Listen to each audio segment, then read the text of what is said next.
வணக்கம். தமிழ்நாடு முதலமைச்சர் ஐயாவுக்கு நெறிப்பரிசல்ங்கிற ஒரு பகுதி 4-5 வார்டுல 290 ஏக்கர் தனி வட்டாட்சியரால் பட்டா கொடுக்கப்பட்டு அந்த நிலங்களை தனியார் நிறுவனங்களுக்கு சார் பதிவார ஆபீஸ்ல பத்திரங்களாக்கி பட்டாக்கள் ஆகிட்டாங்க ஐயா.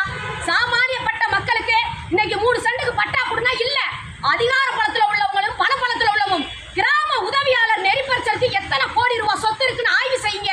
சார் பதிவாளர் ஆபீஸ ஆய்வு செய்யுங்க. இந்த பொய்யா கொடுக்கப்பட்ட இந்த தனி வட்டாட்சியரால் பல கோடிக்கு அதிபதியா இருக்கிறவங்களுக்கு பட்டா போட்டு கொடுத்திருக்காரு. அந்த பட்டாவை ரத்து பண்ணுங்க. தனி வட்டாட்சியரால் எத்தனை ஏக்கர் பட்டா கொடுக்கப்பட்டிருக்கு? 290 ஏக்கர் நெறிப்பரிசல் பகுதியில் கொடுத்து வணிக வளாகம் கடைகள் கட்டி வாடகைக்கு விட்டுருக்காங்க. மாநகராட்சியை நான் புகார் கொடுத்திருக்கேன். எந்த நடவடிக்கையும் இல்ல.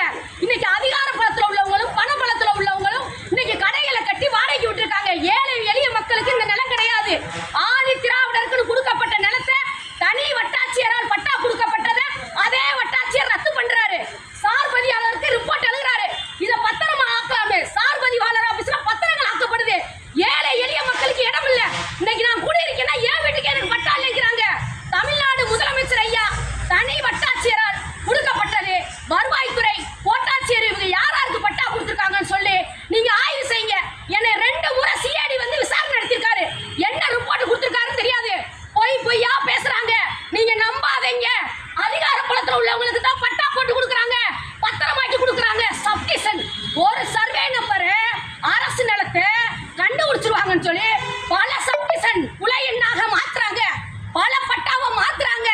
தனி வட்டாட்சியரால் எவ்வளவு பட்டா கொடுக்கப்பட்டுச்சுன்னு சொல்லி நீங்க சாராட்சியர் கோட்டாட்சியர் வருவாய்த்துறை ஆய்வு செய்யுங்க. இன்னைக்கு 27/6/2024 காலையில இருந்து மனு கொடுத்துட்டு நடந்துகிட்டு இருக்கேன். சோறு சாப்பிடல. ஆனா எந்த மனுவுக்கு நடவடிக்கை எடுக்கல. லஞ்ச பணம் இருந்தா மட்டும்தான் வாழுது.